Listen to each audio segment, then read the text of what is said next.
Simon, hiniling ni Satanas na subukin ka. Take note. Simon, hiniling ni Satanas na subukin ka. Na pinahintulot naman, sabi ng Panginoong Hesus. Kaya yung pagsubok na darating sa atin, pinapahintulot ng Diyos. Humihingi pa ng permiso si Satanas kay Lord kung papayagan niyang subukan tayo o hindi. Pero sa verse 32, anong sagot? At anong kasunod? Sabi niya.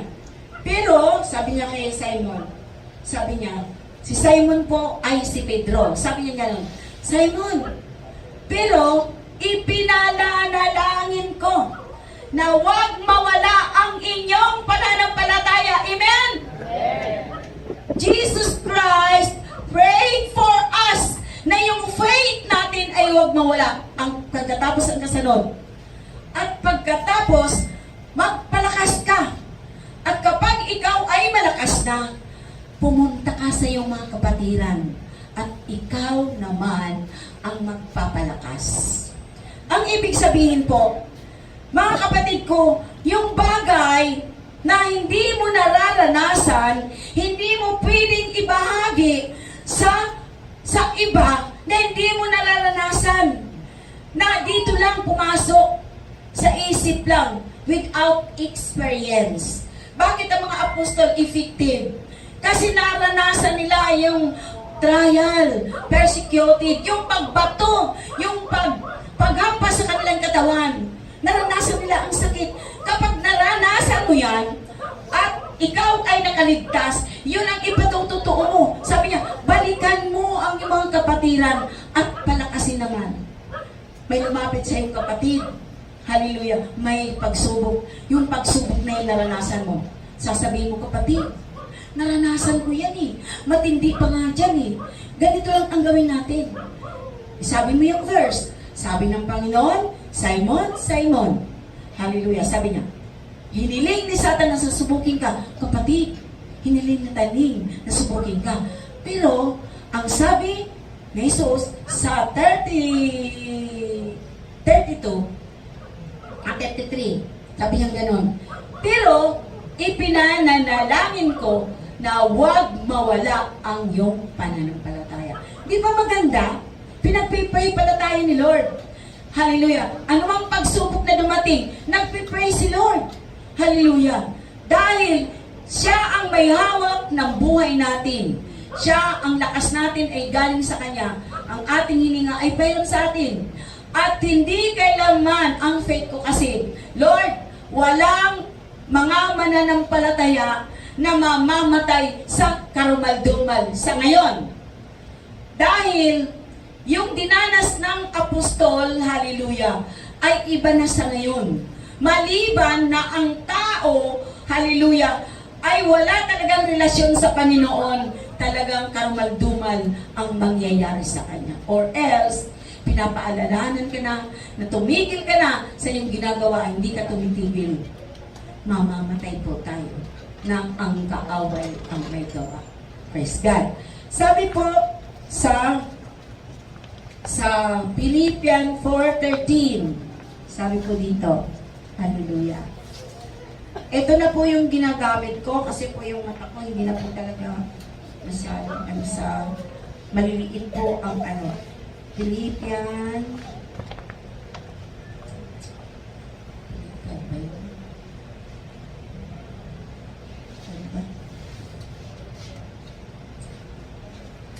Teka po. 4:13. Ay, ito po sabi. Sabi po dito. Ang author po nito si Apostol Pablo. Sabi po. Sabi niya, I can do all things through Christ, which is strengthen me. Magagawa natin ang bagay na ito doon sa nagpapalakas sa atin. At hindi po natin magagawa kung walang nagpapalakas sa atin. Sino? Si Christ. Kumusta po ang ating relasyon sa Kanya? Kumustahin po natin yung ating buhay? Anong relasyon mayroon tayo sa Kanya? Mabuhay? Pagiwang-giwang? O still, sabi, still, manatili. Saan po tayo doon sa kategorya? Kung tayo po ay pag-ewang-giwang, wavering faith, nakakatakot po ito. Bangga sa kanan, bangga sa kaliwa. Kailangan ang faith po natin ay diretso kay Christ lang. Para kaya nating gawin ang lahat ng bagay dahil kay Kristo. Amen? Without Christ, we are nothing. Hallelujah. Hallelujah. At sabi po, hallelujah, sa Psalm 118, sabi po dito, 25. Sabi po, hallelujah. Magligtas ka ngayon. Isinasamo namin sa iyo, O Panginoon. O Panginoon, isinasamo namin sa iyo. Magsugo ka ngayon ng kaginawahan. Pwede tayong tumawag sa Panginoon. Ligtas mo ko, Lord. Ay, nahihirapan ka na, hindi ka pa tumatawag. May problema ka na, sa halip na mag-direct kay Lord, tumawag ka sa tao, kung kawingin ng tulong.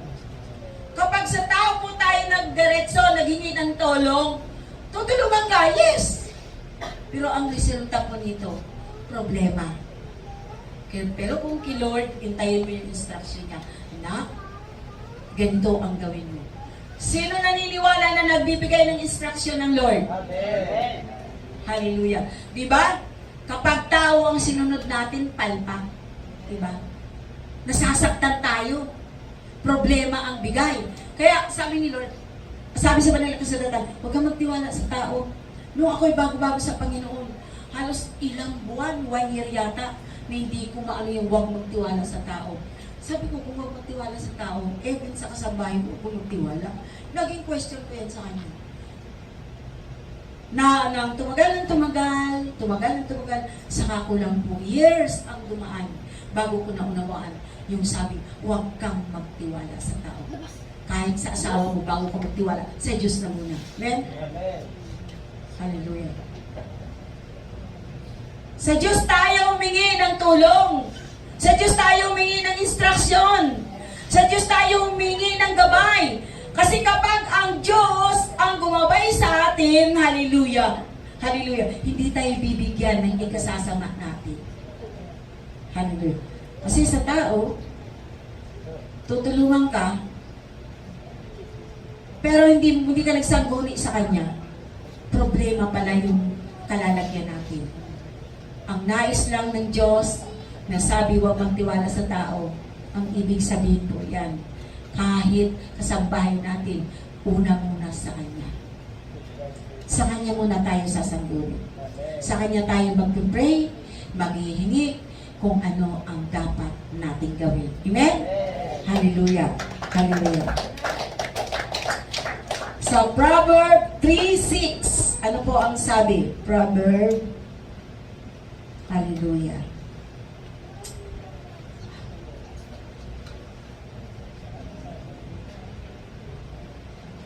Sabi po,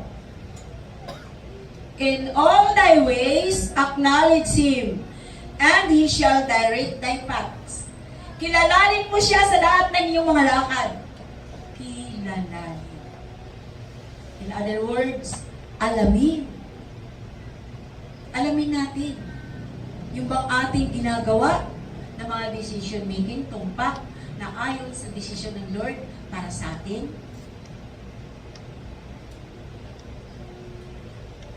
Kanyang ituturo ang iyong mga landas.